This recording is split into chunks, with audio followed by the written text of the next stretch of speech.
L'intrigue amoureuse dans Roméo et Juliette pourrait se résumer de la façon suivante, qui en fait suit le déroulement d'une histoire d'amour.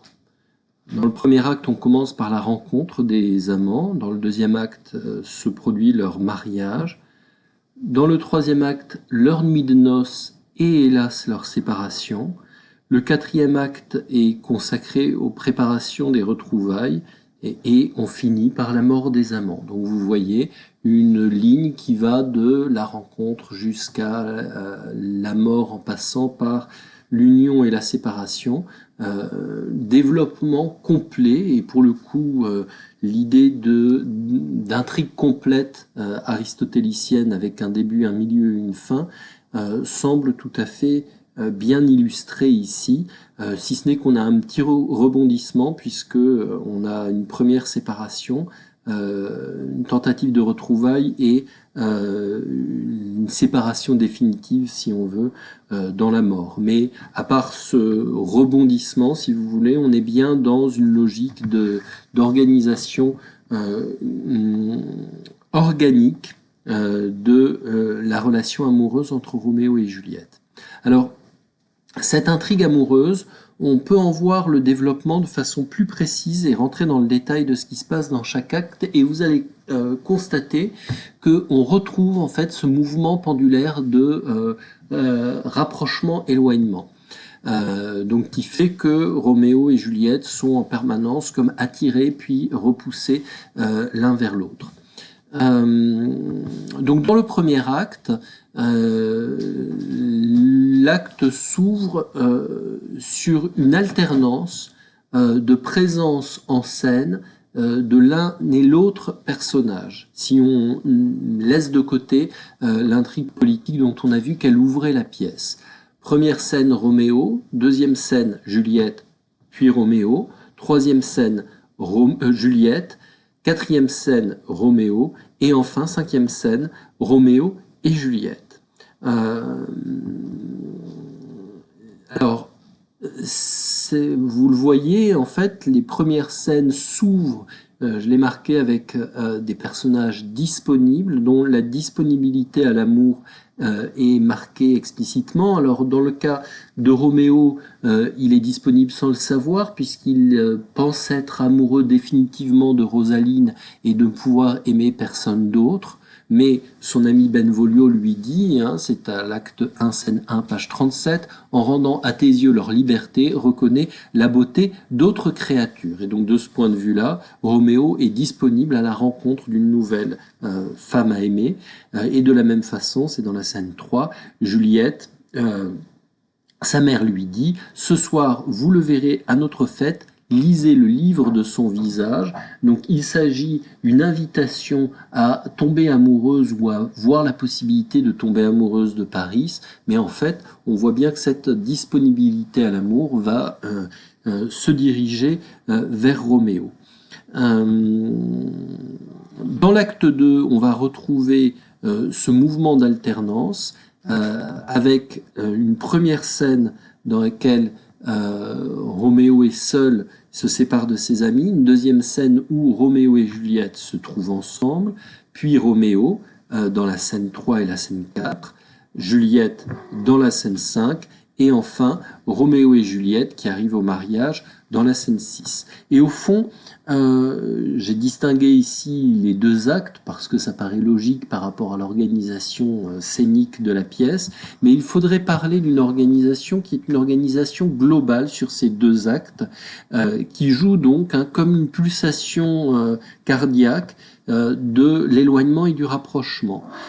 Tout d'abord, Roméo et Juliette dissociés puisqu'ils ne se connaissent pas encore, une scène avec Roméo, une scène avec Juliette, puis Roméo, une scène avec Juliette, une scène avec Roméo, et on arrive sur Roméo et Juliette avec la scène 5, donc premier point de retrouvailles, puis un jeu plus rapide d'éloignement retrouvailles, Roméo seul, puis Roméo et Juliette ensemble, et enfin à nouveau ce jeu d'éloignement, deux scènes pour Roméo, une scène pour Juliette, et retrouvailles entre Roméo et Juliette.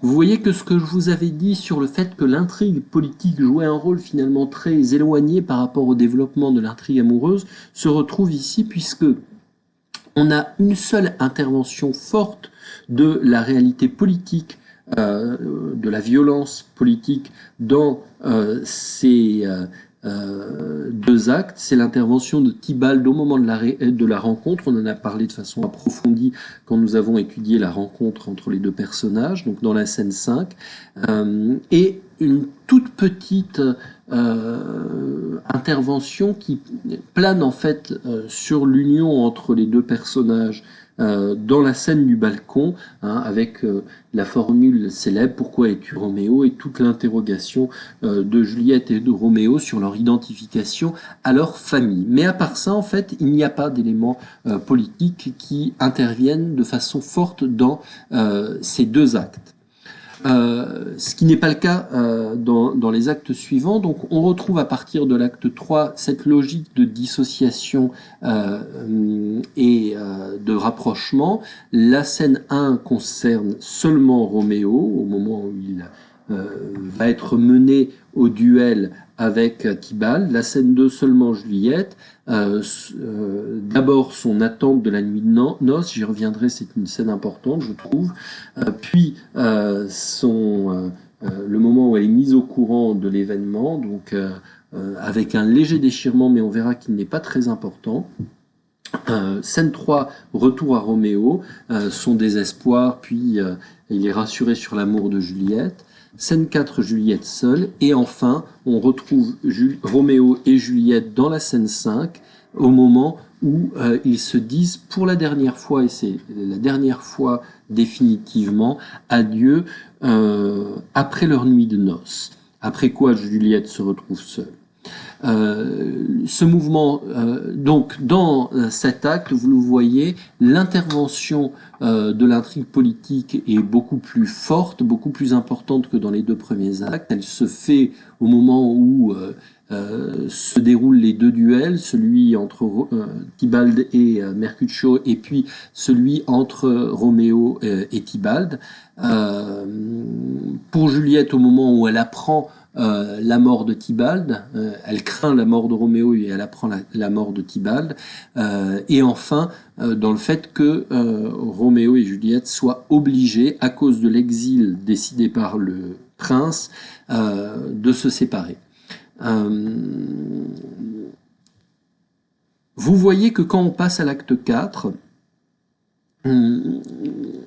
Roméo n'intervient plus du tout. L'acte 4 ne concerne que Juliette. Et vous vous souvenez, j'avais dit de ce point de vue-là que l'intrigue Roméo et Juliette pouvait presque se lire comme un début consacré à Roméo et une seconde partie consacrée à Juliette. C'est très net dans l'acte 4 où Juliette se retrouve progressivement de plus en plus seule et de plus en plus isolée. Donc vous le voyez, parce qu'elle est obligée de cacher définitivement son amour et de feindre d'accepter le mariage, de feindre la mort, et elle est finalement retrouvée morte. Le dernier, donc là encore, il me semble qu'on peut présenter l'acte 3 et l'acte 4 comme un grand ensemble organisé autour de la scène 5 et du départ après la nuit de noces de Roméo, donc autour de cette dernière scène de rapprochement. D'un côté, donc le versant qui continue à mettre en place l'alternance qu'on a vue dans la première partie entre Roméo et Juliette, de l'autre, une présence de Juliette seule sur scène. Le dernier acte, de ce point de vue-là, est très isolé. Il constitue un dénouement qui a son unité en lui-même. Donc, avec dans une première scène Roméo qui apprend la mort de Juliette et décide de lui-même se tuer en rencontrant un apothicaire. Dans une deuxième scène qui est très événementielle pour le coup, frère Laurent qui apprend la nouvelle que sa nouvelle n'a pas été transmise. Et enfin, dans une troisième scène finale, le jeu de rapprochement-éloignement entre Roméo et Juliette trouve son apothéose.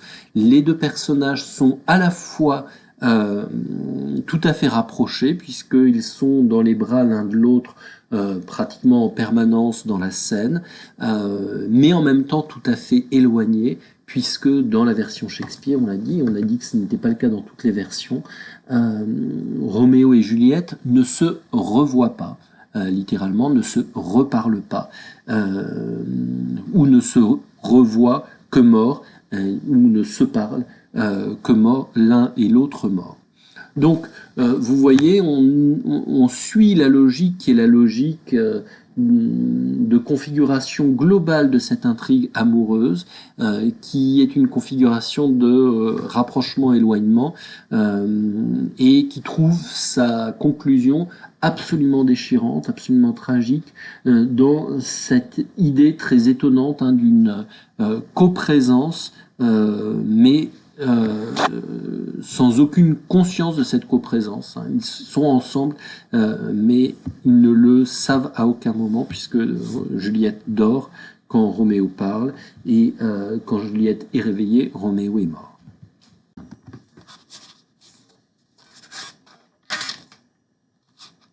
Alors maintenant, il convient d'essayer de voir comment se développent ces deux éléments, cette intrigue politique, qui est une intrigue sur la violence politique imposée à la vie, et cette présentation du développement d'une relation amoureuse, donc violence, amour vital de l'autre côté. Alors, la première remarque que je voudrais faire, c'est que la version de Shakespeare mélange de façon très hétérogène et probablement particulièrement pour notre conscience contemporaine, les registres amoureux.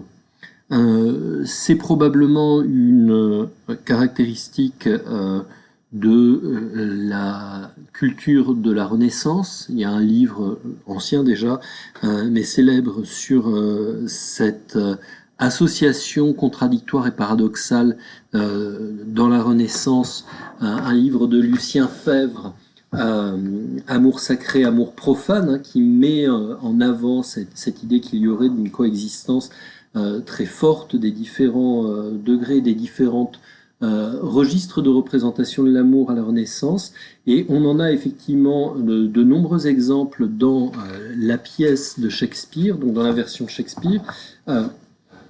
Alors, je classerai, disons, trois registres de présentation de l'amour.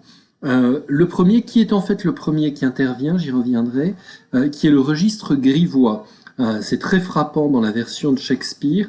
Les questions amoureuses sont beaucoup présentées à partir de plaisanteries grivoises. Alors le personnage qui les fait beaucoup intervenir, c'est le personnage de la nourrice, qui, dans la scène 3 de l'acte 1, rappelle comment son mari plaisantait avec la petite Juliette encore enfant. Et donc, alors que Madame Capulet est en train d'évoquer le mariage de Juliette, donc des questions sérieuses, la nourrice raconte: la preuve, c'est que la veille, elle s'était abîmé le front, et mon pauvre mari, Dieu t'ait son âme, il aimait la plaisanterie, la releva. Alors qu'il dit, c'est sur la figure que tu tombes, tu tomberas sur le dos quand tu auras plus d'esprit. Pas vrai, petite Julie? Par Notre-Dame, la petite friponne s'arrêta net de pleurer et lui répond: ah oui, et maintenant, voyez quel à propos dans un mot pour rire. Ah, je vous le promets, je vivrai 1000 ans que je ne l'oublierai jamais. Pas vrai, petite Julie? Et elle, la friponne, qui s'arrête net et dit: oui. Alors, Cette plaisanterie est répétée à 3 reprises. En fait, il y a encore une autre fois et puis une dernière dans laquelle la nourrice la raconte, montrant peut-être un personnage un petit peu radoteur, mais il n'empêche. Ce qui est important, c'est sa capacité à ramener la question de l'amour à l'expression directe et visible de la sexualité. Et cette expression directe et visible de la sexualité, elle revient régulièrement dans l'ensemble de la version Shakespeare. On aura l'occasion de voir qu'elle ne concerne pas forcément seulement les personnages de milieu populaire. Donc ça, c'est le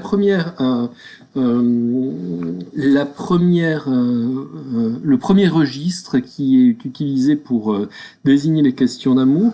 Deuxième registre qui est très important aussi, qu'on pourrait dire social. Dans plusieurs scènes, l'amour est envisagé en liaison avec la relation sociale.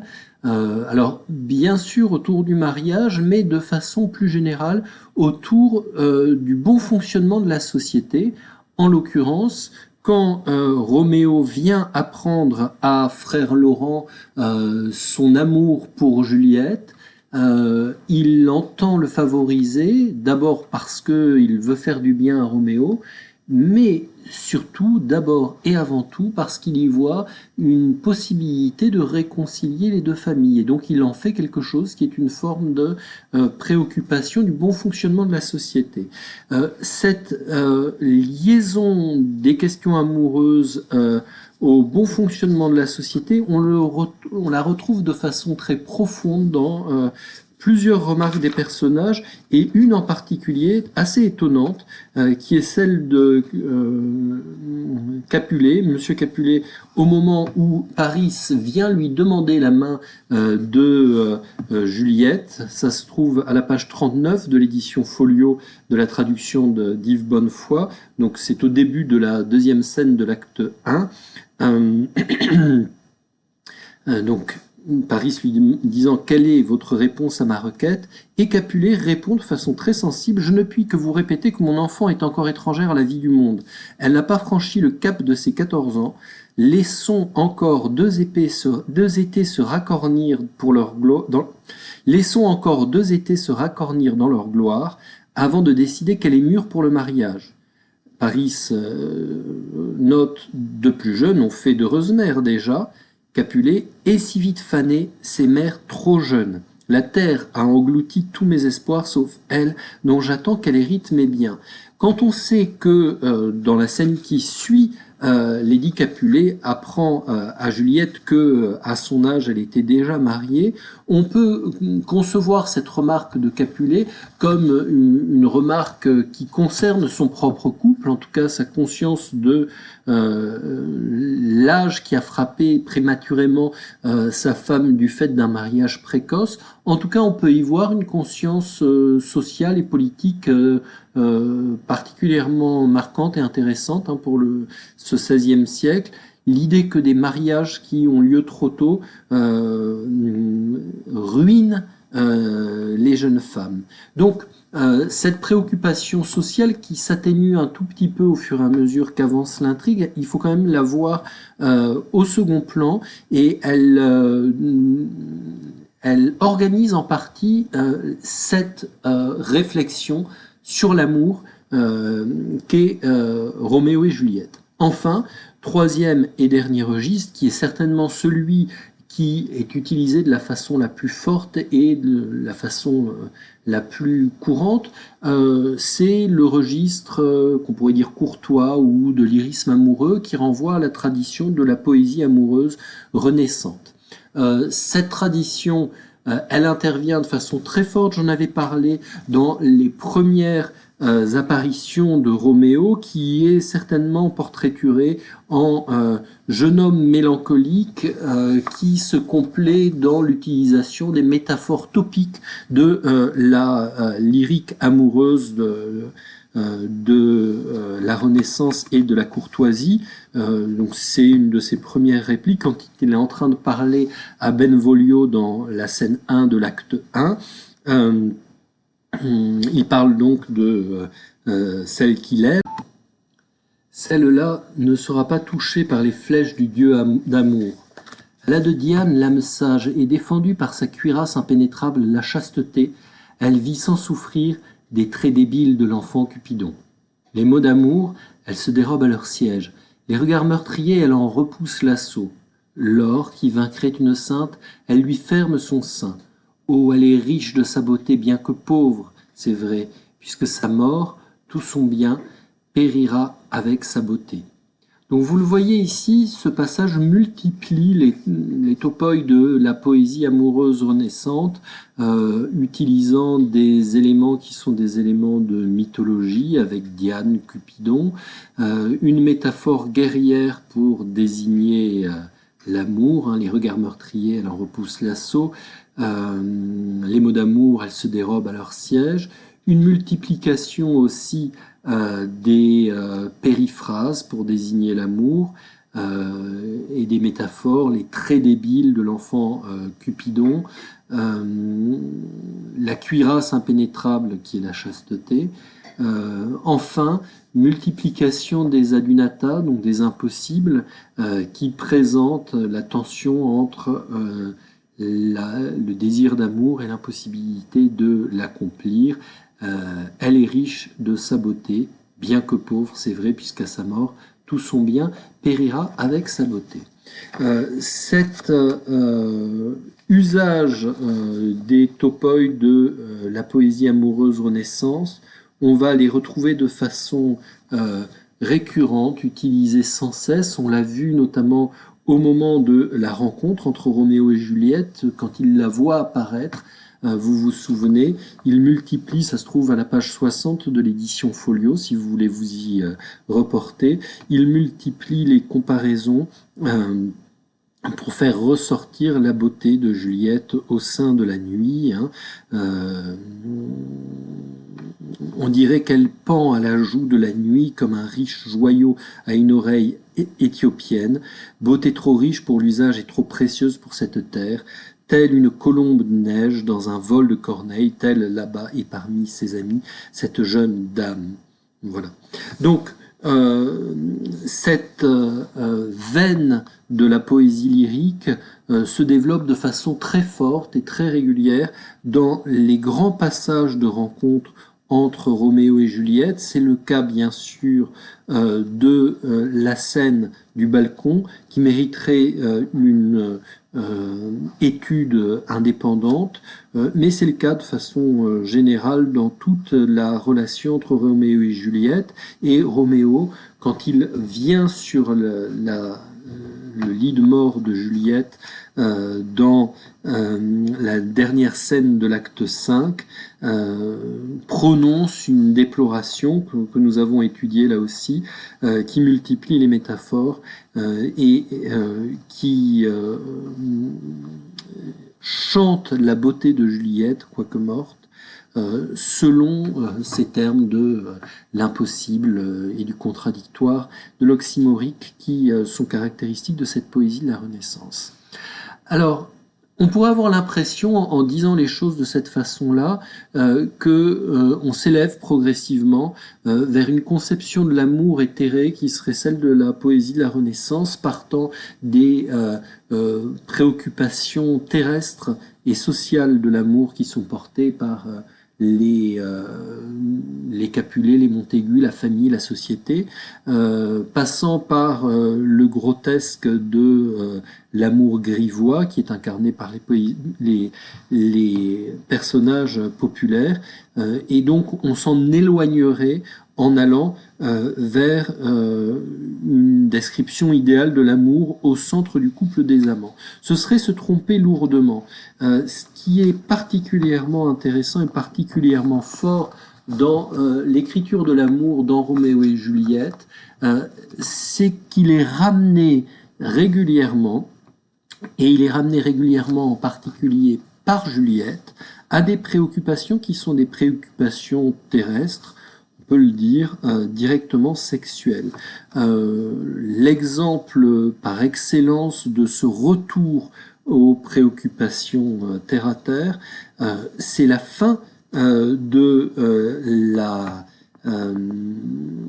la scène du balcon qui, après une multiplication des images et des multiplications des paradoxes poétiques, va revenir à des choses qui sont extrêmement précises et concrètes de par la demande de Juliette. Regardons pour voir ceci un court extrait de la scène 2 de l'acte 2, donc de la scène du balcon, au moment où Roméo, emporté par sa passion, va jurer pour son amour. Donc ça se trouve à la page 76. Si le tendre amour de mon cœur, il est interrompu par Juliette dans son élan lyrique qui le ramène à la réalité. Non, non, ne jure pas. Bien que tu sois ma joie, ce serment cette nuit ne m'en donne aucune. C'est trop impétueux, irréfléchi, soudain, trop semblable à l'éclair qui a cessé d'être avant qu'on puisse dire il brille. Ma chère âme, bonne nuit. Ce bourgeon de l'amour, s'il mûrit dans la brise d'été, sera peut-être une splendide fleur à notre prochaine rencontre. Bonne nuit, bonne nuit. Le même doux repos qui règne en moi descende dans ton cœur. Vous le voyez ici, Juliette n'épargne pas les métaphores ici avec cette image du bourgeon de l'amour qui deviendra une splendide fleur à la prochaine rencontre, mais elle brise l'élan purement lyrique de Roméo qui voudrait jurer, donc qui voudrait faire reposer la relation amoureuse avant tout sur la parole pour le ramener à un développement qui serait un développement plus raisonnable de la relation amoureuse. Et à ce moment-là, Roméo, « Oh, vas-tu me laisser si insatisfait ?» Alors, cette expression ici est au moins ambiguë. Roméo l'interprétera de façon tout à fait acceptable ensuite, mais Juliette fait ressortir immédiatement l'ambiguïté. Quelle satisfaction peux-tu avoir cette nuit?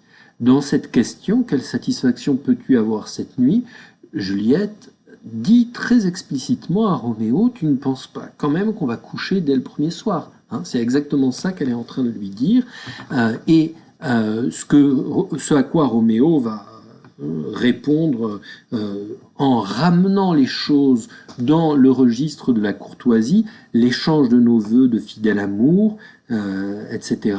Donc il la ramène à l'idée d'une relation qui est une relation d'échange de vœux et donc une relation qui se fait uniquement dans l'échange de paroles, mais Juliette, qui est beaucoup plus concrète, a immédiatement vu que la relation amoureuse est aussi une relation sexuelle. Et de la même façon,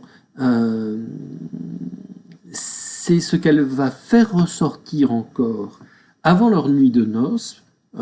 On tente à oublier que Roméo et Juliette consomment leur mariage au centre de la pièce, et cette consommation, qui n'est bien entendu pas montrée, elle est en tout cas attendue, et attendue de façon très explicite et très... elle est exprimée directement par Juliette au début de la scène 2 de l'acte 3, dans un très beau monologue dans lequel Juliette dit, disons clairement les choses, très explicitement, qu'elle attend de coucher avec Roméo pour la première fois. Donc je lis une partie de ce monologue, qui se trouve aux pages 118-119 de l'édition Folio. Nuit qui exauce l'amour, étends ton épais rideau, et que les yeux de ce fugitif se ferment pour que puisse mon Roméo, sans être vu, s'élancer dans mes bras. Aux amants peut suffire, pour les rites de leur amour, la lumière de leur beauté. Et si l'amour est aveugle, il s'accorde aux ténèbres d'autant mieux. Courtoise nuit, grande dame aux sévères vêtements sombres, viens, apprends-moi à perdre en la gagnant la partie où se jouent nos deux virginités, et couvre de ton noir manteau mon sang encore sauvage et si fort dans mes tempes jusqu'à ce que mon jeune amour timide sache, enhardi, combien sont purs les actes d'un vrai amour. Viens, nuit, viens, Roméo, viens mon jour dans la nuit, car sur les ailes de la nuit tu vas reposer plus blanc que sur le dos du corbeau la neige. Viens, douce nuit, amoureuse au front noir, donne-moi Roméo, et quand je serai morte, prends-le, fais-le se rompre en petites étoiles, lui qui rendra si beau le visage du ciel que l'univers sera comme fou de la nuit et n'adorera plus l'aveugle soleil. J'ai acheté le logis d'un amour, mais je n'en ai pas pris possession encore. Je suis vendu, mais je n'ai pas servi. Qu'ennuyeux est ce jour, tout autant que la nuit d'avant une fête pour l'impatiente enfant qui ne peut porter sa belle robe neuve. Oh, voici ma nourrice. Elle va ensuite apprendre le duel de Tybalt et de Roméo, mais ici vraiment ce qui est intéressant, c'est la façon dont elle convoque les images amoureuses, parce que bien entendu, elle passe par une tradition de poésie, de lyrique amoureuse renaissante. On le voit notamment dans ces images de noir et de blanc. Tu vas reposer plus blanc sur le dos du corbeau, la neige, viens, douce nuit, amoureuse au front noir, qui ramène aux images qu'utilisait Roméo dans l'acte 1 au moment de la rencontre et quand il décrivait Juliette brillante au milieu de la nuit noire. Donc on reste dans ce registre, mais pour autant, cette invocation à la nuit est une invocation à la pudeur qui doit couvrir les ébats amoureux, la sexualité. C'est dit très explicitement, aux amants peut suffire pour les rites de leur amour la lumière de leur beauté. Les rites de leur amour désignent très clairement la première nuit d'amour, et on est en face ici d'une jeune fille qui, avec son mari, va perdre sa virginité. Viens, apprends-moi à perdre en la gagnant la partie où se jouent nos deux virginités, et couvre de ton noir manteau mon sang encore sauvage et si fort dans mes tempes, jusqu'à ce que mon jeune amour timide sache enhardi combien sont purs les actes d'un vrai amour. Donc, à aucun moment, la pureté amoureuse ne serait une relation amoureuse éthérée, néoplatonicienne dans le sens le plus abstrait et le plus idéalisé du terme. La pureté des actes amoureux est bien une pureté d'actes sexuels. Et la fin du texte le redit,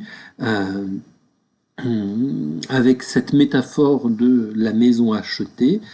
J'ai acheté le logis d'un amour, mais je n'en ai pas pris possession encore, je suis vendu, mais je n'ai pas servi. Alors, vous le voyez, ici, la métaphore peut paraître extrêmement prosaïque. Je suis vendu, mais je n'ai pas servi. Quelque chose très étonnant pour notre conscience de ce que pourrait être l'amour. Il y a presque une idée de jeune fille vendue assez violent, d'autant que ça ne correspond absolument pas au type de mariage qui a eu lieu, puisque c'est un mariage libre, secret, qui se fait entre les deux personnages.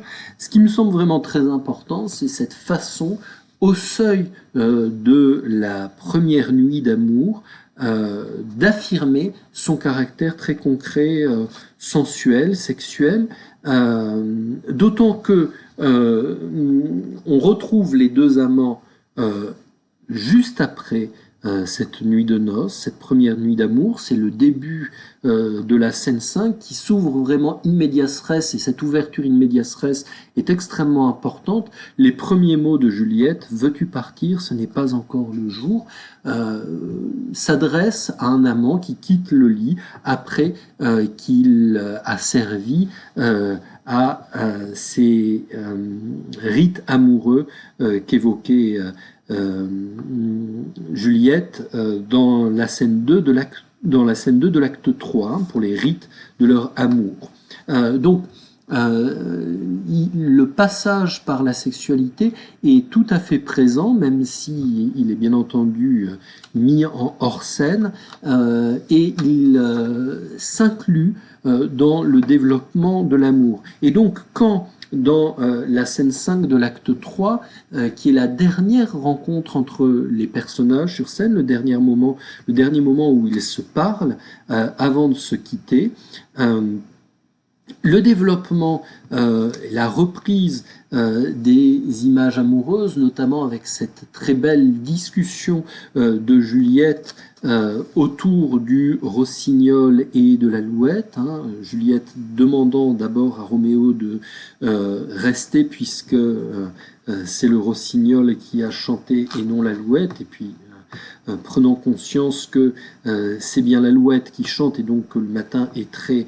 avancé. On retrouve ici donc une image qui est une image centrale là aussi de la poésie amoureuse de la Renaissance, avec cette figure du rossignol et de l'alouette comme oiseaux chanteurs et oiseaux amoureux. Il faut bien garder en tête que l'invocation de ces figures poétiques et de ces figures du chant amoureux se fait par une jeune fille, une jeune femme amoureuse qui est dans les bras de son amant, et par un jeune homme amoureux qui est dans les bras de son amante. Et donc que la poésie lyrique s'articule de façon très forte et très concrète à la sensualité de la relation. Et ça, on peut le dire jusqu'au bout dans le dernier grand monologue de Roméo, dans la scène 3 de l'acte 5, où la subtilité des métaphores amoureuses n'empêche pas que ce que vient chercher Roméo pour une dernière fois sur la tombe de Juliette, c'est bien une relation qui est une relation charnelle. Vous vous souvenez, on a commenté ces éléments, je les relis tout de même, à la scène 3 de l'acte 5. C'est ici que je veux mettre en jeu mon repos éternel et arracher aux joues des étoiles contraires ma chair lasse du monde, un regard ultime mes yeux, une étreinte ultime mes bras, et vous, aux portes du souffle, vous mes lèvres, scellez d'un baiser permis mon contrat éternel avec la vie de mort. Et tout finit sur ce baiser, que ta drogue est rapide, honnête, apothicaire, sur un baiser, je meurs. Et Juliette, donc après cette mort de Roméo, une fois qu'elle est réveillée, va elle aussi chercher ses lèvres, donc lèvres qui avaient été désignées de façon très explicite et dans une reprise d'une métaphore liée à la culture antique de l'âme. Donc elle était désignée par Roméo comme le lieu du souffle, les portes du souffle, donc l'endroit où se trouve l'âme, associant la conscience et la spiritualité à la sensualité de ce souffle, eh bien, Juliette y répond par son propre baiser. Je te baiserai les lèvres, il se peut bien qu'elle soit humectée d'assez de poison encore pour que je puisse mourir de ce cordial. Elle l'embrasse. Que tes lèvres sont chaudes. Et avant de se tuer, c'est la dernière remarque qu'elle adresse à Roméo, hein, à la deuxième personne, que tes lèvres sont chaudes. C'est bien le dernier trait de leur relation, qui est un trait qui est lié à la sensualité. Ainsi, si vous voulez, cette évolution de la relation amoureuse que nous avons étudiée tout à l'heure en termes de configuration dans l'équilibre entre les scènes, la présence des deux personnages, et qui culmine à chaque fois sur ces scènes qui sont des scènes de rassemblement, la rencontre, le balcon, le mariage, puis le départ après la nuit de noces. À chaque fois, je ne l'ai pas dit à propos du mariage, mais là aussi le mariage, de façon explicite, hein, frère Laurent dit qu'il faut les marier très vite parce que si on ne le fait pas, il risque de coucher avant d'être marié, hein, très clairement. C'est comme ça que finit l'acte 2. Bon, venez avec moi et faisons vite, car si vous permettez, je ne vous laisse pas seul tant que la Sainte Église n'a pas fait de vous un seul être. Donc, ces grands moments de rassemblement, à chaque fois, sont marqués par l'union de plus en plus intime entre une conscience sensuelle de l'amour et le développement métaphorique du vocabulaire de l'amour courtois. Alors comment est-ce que ce développement dans le détail métaphorique des notations amoureuses s'articule-t-il à la violence qui règne autour des amants? Alors, ce que je trouve extrêmement frappant et qui est souvent peu souligné à propos de la configuration de Roméo et Juliette, c'est que le tout début de la pièce, hein, dont on a dit qu'il articulait fortement la violence politique avec cette montée progressive du peuple, famille et duel entre Tybalt et Benvolio. Donc cette ouverture, elle associe très intimement du vocabulaire amoureux et du vocabulaire guerrier.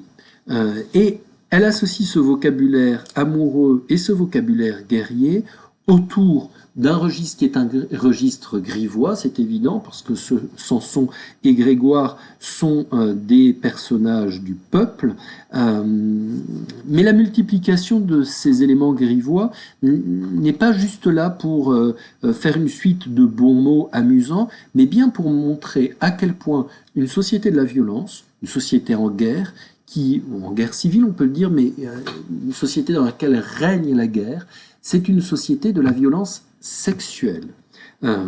C'est dit très explicitement par Samson, donc on est dans la première scène, à l'acte 1, c'est à la page 24, c'est juste, et c'est pourquoi les femmes, qui sont les plus faibles des vases, il faut toujours qu'on se les appuie. Bien, j'écarterai du mur les hommes de Montaigu, et j'y appuierai les servantes. Alors, la traduction ici de Bonnefoy reprend de façon explicite une métaphore qui est présente dans le texte anglais et qui fait un balancement entre la violence, j'écarterai du mur les morts de Montaigu, et la violence sexuelle, j'y appuierai ses servantes. Clairement, ici, ce qui est désigné, c'est une culture de viol en temps de guerre, le viol comme arme de guerre, dans la guerre civile. Et cette image, elle ne cesse d'être reprise et d'être développée dans l'ensemble de la conversation entre Samson et Grégoire. Vous pouvez relire cette scène hein, qui fait à peine 3 pages, 4 pages, avant donc que ne commence une bataille entre les hommes des Montaigu et les hommes des Capulet, s'envisage l'articulation entre la bataille contre les hommes et le viol des femmes. Il me semble que c'est extrêmement important parce que, au fond, ce qui ressort et ce qui se construit de la configuration de Roméo et Juliette, c'est que le développement tout simple d'un amour, qui devrait s'épanouir naturellement comme le bourgeon qui va à la fleur, comme le dit Juliette dans la scène du balcon. Cet épanouissement qui va de la rencontre à l'échange des premiers serments, au mariage, à la nuit de noces et à son développement, cet épanouissement, il est empêché, et pas seulement empêché parce que on lui oppose une interdiction, mais il est empêché parce qu'en temps de violence, l'amour est violence même. La sexualité est utilisée comme forme de violence. Et donc, cette ouverture qui dit que, en temps de guerre, l'amour est impossible, non pas parce qu'on n'en parle pas, mais parce que il devient violence, il rentre sous le règne de la violence, est à mon avis le fonctionnement global de cette configuration. Cette séparation à laquelle sont forcés Roméo et Juliette, cet acte 4 extrêmement noir dans lequel Juliette se retrouve progressivement seule. J'avais rappelé la façon dont, notamment dans la dernière scène, Juliette se trouve progressivement de plus en plus isolée. Elle a perdu Roméo, elle a élaboré un stratagème avec frère Laurent, mais il n'est plus là. Elle doit mentir à son père, puis à sa mère, qui quittent les uns après l'autre la scène, et puis elle se retrouve seule avec la nourrice, sa seule confidente, la seule personne qui devrait la soutenir et l'aider dans cette situation de solitude, mais à elle aussi elle doit mentir puisque sa nourrice s'est retournée contre elle-même, et elle se retrouve dans ces quelques derniers vers qui finissent l'acte 3 dans une solitude absolue, dans laquelle elle va devoir agir tout à fait seule. L'acte 3 finit avec une scène qui est très significative de ce point de vue-là. Juliette est sur scène avec son père, sa mère et sa nourrice. Elle s'oppose à la volonté du mariage qui lui est maintenant imposée contre son véritable amour, et de ce point de vue-là, Capulet devient une force de violence vis-à-vis de sa fille maintenant. Donc, elle s'oppose au mariage, Capulet sort en maudissant sa fille, il ne reste plus que sa mère et la nourrice, qui sort en disant « Ne me parle pas, car je n'ai rien à te dire, fais comme tu l'entends, j'en ai fini avec toi », donc abandonnée par sa mère. Et enfin, sa nourrice qui lui conseille d'aimer Paris parce qu'il est finalement pas si mal et plutôt mieux que Roméo, etc.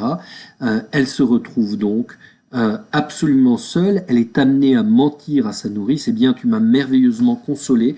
Va rejoindre ma mère et dis-lui que je suis allée puisque j'ai contrarié mon père, me confesser devant Laurent et me faire absoudre par lui. » Et donc la nourrice sort et Juliette à ce moment-là est seule sur scène. Elle va affronter l'ensemble du 4e acte dans une solitude complète, même si au début de l'acte elle trouve un premier réconfort avec frère Laurent. Elle est ensuite de façon continue seule sur scène et elle va finir dans ce monologue terrible dans lequel elle envisage la possibilité qu'elle va se retrouver mourir, que le cordial que lui a donné frère Laurent est peut-être un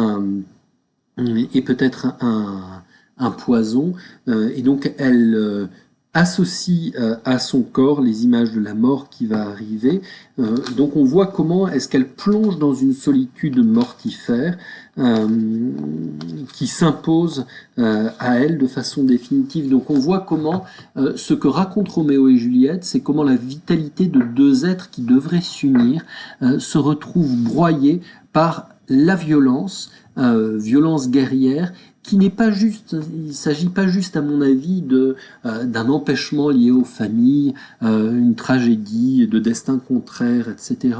Mais il s'agit bien de dire ce qu'est la violence de la guerre dans la vitalité de la chair humaine, représentée de la façon la plus forte autour de la sensualité de l'amour. Et donc de ce point de vue-là, la configuration de la pièce de Shakespeare est extrêmement cohérente, associant une intrigue politique dominante qui écrase un développement amoureux qui semble complet, mais qui ne prend son sens que par rapport à ce développement politique. Alors, avant de passer aux autres configurations, juste un détail. Il y a une scène qui ne marche pas très bien dans l'organisation de cette belle configuration. C'est la scène 4 de l'acte 1 et la très longue réplique de Mercutio sur la reine Mab. Très beau développement qui pour le coup mériterait un travail autonome, on n'en a pas le temps ici, Mais je voulais le signaler parce que, alors on pourra toujours dire, Mercutio ici représente la rêverie abstraite, la mélancolie, ça s'articule à l'état d'humeur de Roméo, et puis ça caractérise le personnage, ça permet de le comprendre pour son intervention ensuite dans l'intrigue, etc. On pourra toujours créer une cohérence dans la configuration, mais je pense qu'il est important et intéressant de voir qu'en fait, cet élément sort de la cohérence globale.